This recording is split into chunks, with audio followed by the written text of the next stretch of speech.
සුබුදෑසනක් මම ප්‍රියංකර මහගම්මුල්ලගේ ප්‍රචාරක ලේකම් බහුජන බලය. අපි මුලින්ම මාධ්‍ය සාකච්ඡාවේ අද කරුණු කීපයක් ප්‍රකාශ කරන්න යද්දී රුමේෂ් තරංග ක්‍රීඩකයා ඔහුව හෙල්ල විසි කිරීමෙන් පොදු රාජ්‍ය මණ්ඩලීය ක්‍රීඩා උළෙලේ රම්පදක්කම අපේ රටට අත්පත් කරලා තිබෙනවා. ඉතින් අපි රුමේෂ් තරංගට බහුජන බලය සංවිධානයේ විදියට අපේ සුභාශිංසන සහ ආදරය ආචාර්ය ගෞරවය පුද කරනවා. ඒ වගේම අපි මාලිමාව පාර්ශවයේ කණ්ඩායමට කියන්න කැමති ඒ ගෞරවය ලබා දෙන්න. ඒ වගේම රුමේෂ් තරංග කවදා හරි දේශපාලන මතයක් දරුවොත් මාලිමාවට විරුද්ධව ඒක ප්‍රජාතන්ත්‍රවාදීව ඔහුගේ අයිතිය ලෙස සලකන්න කවදාවත් යුපුන් ඔබේකෝන්ට කරපු ඒ පහත් නින්දිත චෝදනා අපහාස කිරීම දේශද්‍රෝහී චෝදනා යුපුන්ට කරපු ඒවා රුමේෂ් තරංගට නම් කරන්න එපා කියලා මතක් කරන්න කැමතියි. ඒ වගේම අද රටේ ප්‍රධානම ආందోලනාත්මක පුවත ඊයේ හිටපු පොලිස්පතිතුමාට සහ හේමසිරි මහත්මයාට ලබා දීපු මරණ දඬුවම පිළිබඳව මහාධිකරණයේ අපි කැමති මෙන්න මේ වීඩියෝව මතක් කරමින් සාකච්ඡාව පටන් ගන්න.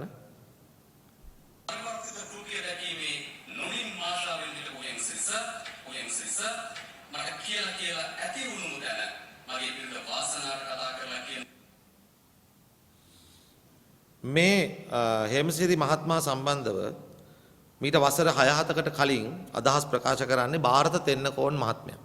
ಭಾರತ තෙන්නකෝන් මහත්මයා කියන්නේ අපි දන්නවා මේ ආණ්ඩුවේ සමාජ මාධ්‍ය සම්බන්ධව ඉදිරියෙන්ම ආණ්ඩුව වර්ණනා කරමින් කටයුතු කරන මහත්මයෙක්. එතුමා මීට අවුරුදු 7කට විතර කලින් වර්ණනා කරලා තියෙනවා හේමසිරි මහත්මයා. ඒ හේමසිරි මහත්මයාට තමයි මේ මහාධිකරණය විසින් මරණ දඬුවම ලබා දීලා තිබෙනවා. ඉතින් ಭಾರತ තෙන්නකෝන් මහත්මයා අද මොකද්ද ඒ ගැන කියන්නේ කියලා අපි අහන්නත් කැමතියි. තමුන්නාංශගේ මතය අද වෙනස් වෙලාද? නැත්නම් තමුන්නාංශේ ඒ මතයේම ඉන්නවද හේමසිරි ප්‍රනාන්දු මහත්මයා සම්බන්ධව කියලා.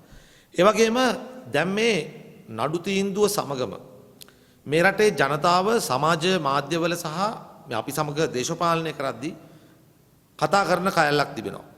දැන් බුද්ධ්‍යංශ වලින් තොරතුරු නිසි පරිදි පාස්කු ප්‍රහාරයට පෙර ලැබුණු බව තමයි ගරු අධිකරණ තීන්දුව මගින් ගම්‍ය වෙන්නේ. අධිකරණ තීන්දුව මගින් පැහැදිලි වෙනවා එබඳු තොරතුරු ලැබී තිබියදී පවා මෙය වළක්වා ගැනීමට නොහැකි වීම මත තමයි මෙතුමන්ලා දෙන්නට මේ දඬුවම ලබා දීලා තිබෙන්නේ. එතකොට සමාජයේ ඇහෙන මතයක් අපිත් නියෝජනය කරන්න කැමතියි. මේ මොහොතේ ඒ වගකීම් වල හිටපු තවත් නිලධාරී මහත්වරු දෙන්නෙක් අපිට මතක් වෙනවා රවි සෙන්රත්න සහ ශානි අබේසේකර කියන මහත්වරු. එතුමන්ලා දෙදෙනාට දැන් ඉදිරියට කුමක්ද වෙන්නේ? එතුමන්ලා මේ මොහොතේ මේ ආණ්ඩුවේ අපරාධ විමර්ශන ක්‍රියාවලිය සම්බන්ධ වෙන්න ප්‍රධානතම නිලධාරීන් දෙදෙනෙක්. එතුමන්ලා එදා පාස්කු ප්‍රහාරය සිදු වෙන අවස්ථාවේ මේ සම්බන්ධව බුද්ධ්‍යංශ තොරතුරු වලට වගවීමට බැඳී සිටිය බවට මතයක් පවතිනවා. ඒ සම්බන්ධව කරුණු පවතිනවා. ඒ සම්බන්ධව වාර්තා තිබෙනවා, කොමිෂන් වාර්තා තිබෙනවා. ඒ කොමිෂන් වාර්තා අනුව එතුමන්ලා මේ විදියටම මේ බුද්ධ්‍යංශ තොරතුරු ලැබිලා තිබෙද්දී ඉස්ලාම් අන්තවාදය මේ රටේ පෝෂණය වෙද්දී, වර්ධනය වෙද්දී එය නැවැත්වීමට අවශ්‍ය පියවර ලබා ගත්තේ නැත්නම් මේ දීපු දඬුවම ගියපු මාර්ගයම එතුමන්ලත් යයිද? එහෙම නැත්නම් මාලිමාවේ වේදිකාවට ගොඩවීමේ අනුහසින් රවි සෙන්රත්න සහ ශානි අබේසේකර මහත්වරු මේ රටේ විශේෂ නිර්දෝෂී පුද්ගලයන් බවට පත් වෙනවද කියන එක අපිට අහන්න සිද්ධ වෙනවා. ඒ වගේම මේ ත්‍රස්ත ප්‍රහාරය සිදු කරපු මිය ගියපු ඒ ත්‍රස්ත ප්‍රහාරය ම්ලේච්ඡ ත්‍රස්ත ප්‍රහාරය සිදු කරපු ඉස්ලාම් අන්තවාදී කල්ලියේ දරුවන්ගේ පියෙක් වුණු ඉබ්‍රාහිම් නානා හිටියා මාලිමාවේ ජාතික ලැයිස්තුවේ. ඔහුව කාලා බලලා නෙමෙයි ගත්තේ කියලා වර්තමාන ජනාධිපතිතුමා පාර්ලිමේන්තුව ඇතුළතදී ප්‍රකාශ කරා. අපි අහන්න කැමතියි. දැන් ඉබ්‍රාහිම් නානා සුද්ධවන්තයෙක් වෙනවාද? ඒ වගේම ඉස්ලාම් අන්තවාදය තමයි මේ ප්‍රහාරයන්ට ප්‍රධානතම හේතුව. ඉස්ලාම් අන්තවාදය මේ රටේ වර්ධනය වුණු බවට බුද්ධ්‍යංශ තොරතුරු ලබා දීපු තොරතුරු සම්බන්ධව ගරු අධිකරණය පරිශීලනය කරලා තිබෙන බව අපිට නඩු තීන්දුවෙන් පැහැදිලි වෙනවා. ඒ වගේම මේ සම්බන්ධ වාර්තා තිබෙනවා. බුද්ධ්‍යංශ වාර්තා තිබෙනවා, දැනුම් දීපු වාර ගණන් තිබෙනවා, පණිවිඩ තිබෙනවා, ලිපි තිබෙනවා. එතකොට මේ ඉස්ලාම් අන්තවාදීන්ට මේ රටේ ලැබෙන දඬුවම කුමක්ද? මේ රටේ මේ ප්‍රශ්නයට ප්‍රධානතම හේතුව වර්ගවාදී අන්තවාදී ම්ලේච්ඡ අන්තවාදය. මේ ඉස්ලාම් අන්තවාදය නවත්වීමට කටයුතු කළ යුතු බව වර්තමාන ජනාධිපතිවරයා පාර්ලිමේන්තුවේදී විපක්ෂයේ මන්ත්‍රීවරයෙක් ලෙස ප්‍රකාශ කරා. අනුර කුමාර මැතිතුමා මේ ප්‍රහාරය එල්ල වුණු මොහොතේම ඊට පසු පැවති පාර්ලිමේන්තු සැසියේදී ප්‍රකාශ කරනවා ඉස්ලාම් වර්ගවාදී ගර්භාෂය තුල අන්තවාදී ගර්භාෂය තුල තමයි මේ අන්තවාදයේ පෝෂණය වෙලා තිබෙන්නේ සුද්ධ කරන්න ඕන කියලා. මේ ආණ්ඩුව බලයටපත් වෙලා වසර 2ක් ගත වෙනවා. මේ ගත වෙන කාලය තුල ඉස්ලාම් අන්තවාදය පාලනය කිරීමට මේ ආණ්ඩුව අරගෙන තියෙන පියවර කුමක්ද කියලා අපි අහන්න කැමතියි. මොකද නැවත වතාවක් මේ රටේ මෙබඳු බිහිසුණු ඝාතන සිදු වෙන්නත් බෑ, සිදු වෙන්න ඉඩ දෙන්නත් බෑ. එතකොට ආණ්ඩුව දන්නේ නැද්ද මේ මද්‍රසා පාසල් කියලා සමහර පාසල් වල මේ දරුවන්ගේ මොළ සේදීමක් සිදු කරන බව. ඒ මොළ සේදීම සිදු කිරීම ප්‍රභාකරන් එදා උතුරේ දරුවන්ට සිංහල ජනවර්ගයෙන් දෙමළ ජනවර්ගයෙන් පලිගන්න ඕන කියලා ඒ හදපු මානසිකත්වයම නේද? එහෙම නේද සයනයිට් කරලා බෙල්ල බැන්දේ මේ රටේ උතුරේ දෙමළ දරුවන්ගේ. ඒ විදිහටම මේ මද්‍රසා පාසල් වේවා ඉස්ලාම් අන්තවාදී ඉගැන්වීම් පාලනය කිරීමට එදා පාර්ලිමේන්තුව හඬනකපු ජනාධිපතිතුමා සහාය ආණ්ඩුව අද වන විට කුමක්ද අලුතෙන් අරගෙන තින්නේ පියවර මේ රටේ ඉස්ලාම් අන්තවාදය පාලනය කිරීමට. ඉස්ලාම් අන්තවාදයේ විෂ බීජය තමයි මරාගෙන මැරෙන බෝම්බයක් කරා දීර්ඝ කාලිනව ගියේ. ඒතර ඒක වළක්වා ගන්න නැති එක වරදක් නා. ඒ වරදට දඬුවමක් ලැබෙනවා නම් එහා දෙගුණයක තුන්ගුණයක දඬුවමක් අවශ්‍යයි ඉස්ලාම් අන්තවාදය ප්‍රචාරණය කිරීමට.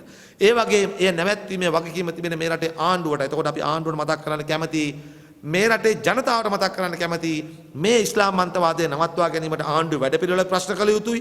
ඒ සඳහා ආණ්ඩුවට ජනවරමක් තිබෙනවා. මේ රටේ සාමකාමී ජන ජීවිතයක් ගත කිරීමට මිනිස්සුන්ට අවශ්‍ය පසුබිම ආණ්ඩුව හදලා දෙන්න. ඒ වගේම යුක්තිය සාධාරණත්වය හැමෝටම සමානව නම් කොහොමද රවි ශානි මහත්වරු පමණක් මේ වෙලාවේ තඬුවම් නොවිද ඉන්නේ කියලා අපිට කියන්න ආණ්ඩුව කණ්ඩායම අපිට කියන්න.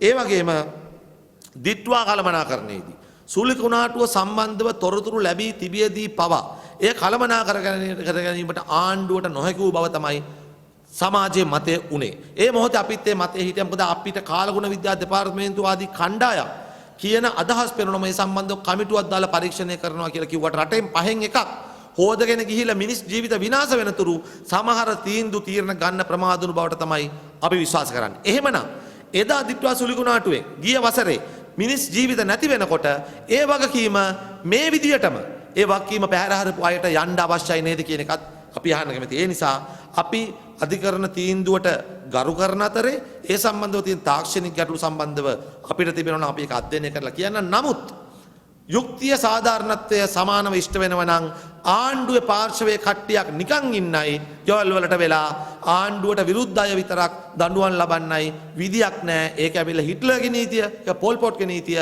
ආණ්ඩුවේ යුක්තිය පසඳලීමේ ක්‍රියාවලිය ඇත්තනම් විමර්ශන ක්‍රියාවලි වල ඉන්න එදා වගකීම් දරපු අද ආණ්ඩුවත් එක්ක ඉන්න නිලධාරීන්ට මොකක්ද ආණ්ඩුව කරන්න කියලා අපි අහන්න කැමතියි. ස්තුතියි.